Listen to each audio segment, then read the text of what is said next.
Delight everybody, and welcome my fellow uncouth Americans. I am Shannon Esther the Shining Star. Do not forget to like, share and subscribe, you lazy bastards. Thank you. I am channeling my inner Olivia de Havilland today. How did I do? What do you think? Little much? No? It's never too much, darlings, when you love it. We have come upon President Abraham Lincoln's birthday.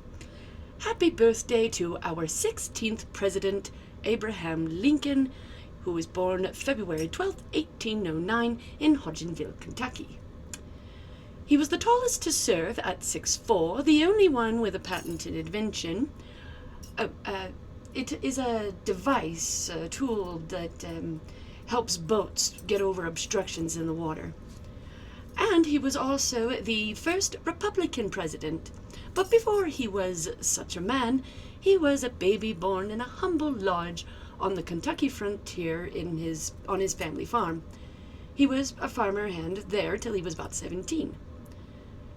Not really to put a damper on this rag to riches story everybody loves for Lincoln, but it wasn't exactly considered a very poor, low status if your family had land. Just saying. Anyway, moving on. All the while growing up with his uncle, who mostly raised him, he heard nothing but horror stories of the first pioneers versus the natives, fighting over the land. He even lost his grandfather to a brutal Indian raid. He had various jobs as an adult. He operated a ferry boat to carry produce up and down the Mississippi River. He was a clerk, a postmaster, a land surveyor. Keep that one in mind. And a militia captain for 3 months of service in the Black Hawk War. He didn't see any battle, but was still very affected by the aftermath, the bodies strewn everywhere. This was the Black Hawk War in 1832. It was very short, but again, a massacre of people on both sides. It was when the natives called the American government out for fraudulently signing unauthorized names. Like the chiefs did not say that whomever wrote those signatures had any right to do so. So, this was the Treaty of St. Louis, by the way. It took hold, and the natives made an uprising to take the land back.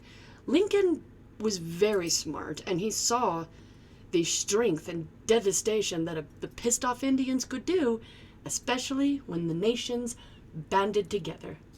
Side note, I'm doing my best. Forgive the image and sound adjustments. As I promised, I'm doing my best for my New Year's resolution to figure this out.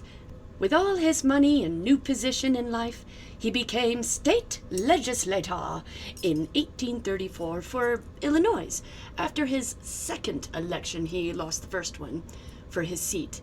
Then he borrowed books from an attorney named John Todd Stewart.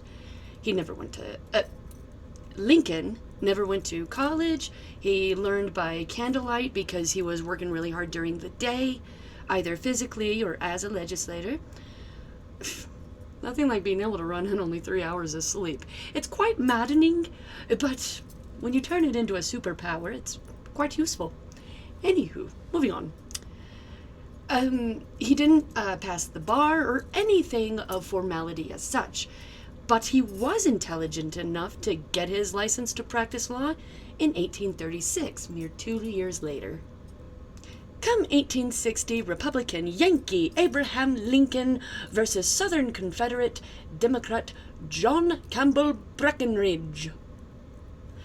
Apparently 2 candidates claimed to be the running Democrat, but I stuck with this one.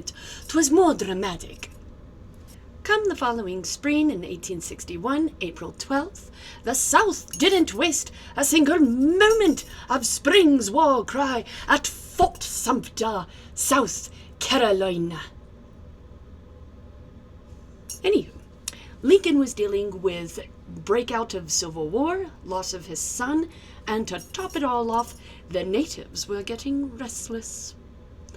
On the frontier of Kansas and Dakota territories, the settlers were pushing westward. white, Asian, French, black, some free, some slaves to richer families. The natives were losing everything. Water rights, fishing, hunting ground. The buffalo were receding not only in numbers, but they were receding, like they were leaving the usual grounds in order to stay away from the increase of population. And of course, the Iron Horse, the Transcontinental Railroad.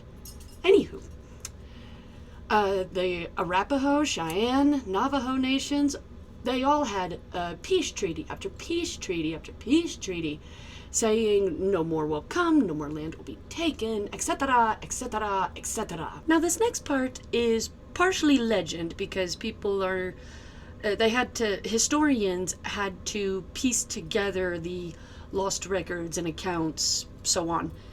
But the legend goes that some peace scouts of the Cheyenne came to Union Indian management for some help. They were having famine, and of course, like I said, they were hungry because the hunting was getting scarce. Of which, here's the legendary part. The management tells them, well, if you're that hungry, just eat some grass. See, fucking Marie Antoinette's nephew eats some grass. That's bullshit. Anywho, now, it is said that when backup forces arrived to the settlers, there was an Indian raid. They got pissed and fought back to the insult, and the management leader had grass sticking out of his mouth, dead on the ground. I'm sorry, it's so Marie Antoinette revolution, it's wow. Lincoln and the rest of Washington responded to this Indian raid with the mass hanging of the Dakota 38. 'Twas going to be 39, but got a last moment pardon. There was no real trial, zero evidence that these men were the culprits of this raid or anything to do with it at all. And they also introduced the Indian Removal Act. Yes, 'tis how it sounds.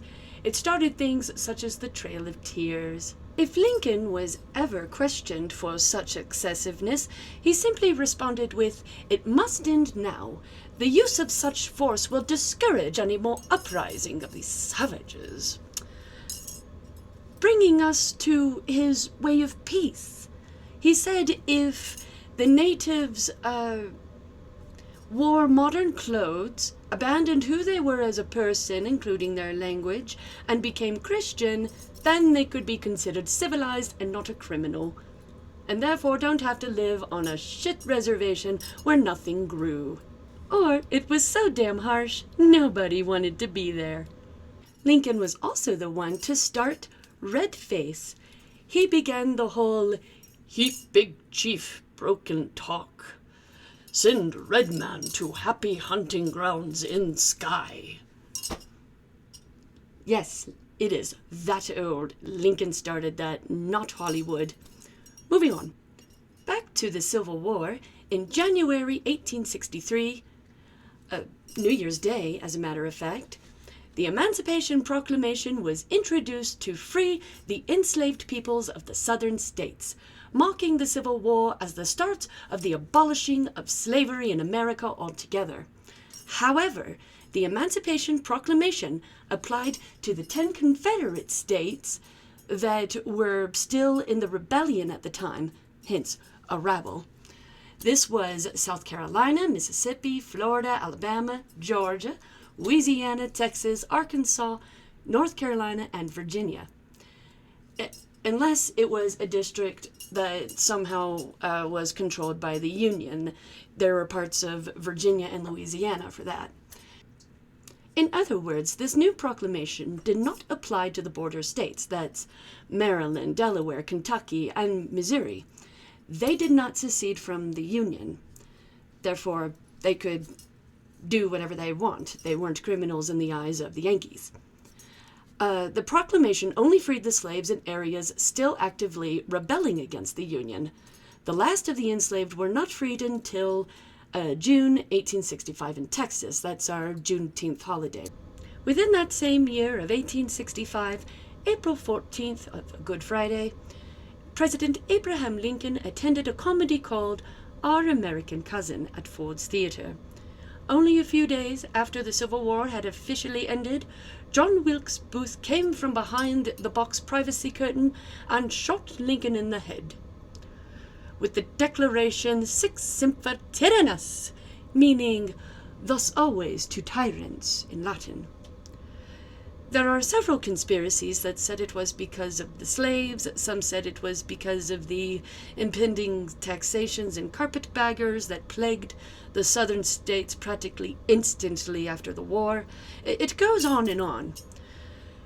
Personally, as I've said for Trump's assassination attempt, it is never a good look for any country to be so dysfunctional and out of touch that citizens resort to killing the politicians. President Abraham Lincoln now has his statue in Washington, D.C. on Capitol Hill, and his face is carved on Mount Rushmore, once known to the Lakota people that he had removed as, I want to get this right, Tanksila Sakpe Paha, or Six Grandfathers Mountain.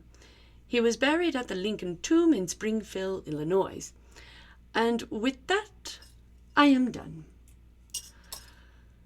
I know I sounded a little one-sided this go-around. I really didn't mean to. I was trying to be fair about both the good things he did and some of the questionable controversies. That is all. I promise, I do not mean any disrespect to his memory. He was still a president of his people nonetheless. Again, my content is simply public information from source to viewer in a dramatic fashion. 'Tis all. And now we shall grab our vices. I chose the pipe today. Sláinte to our 16th President, Abraham Lincoln.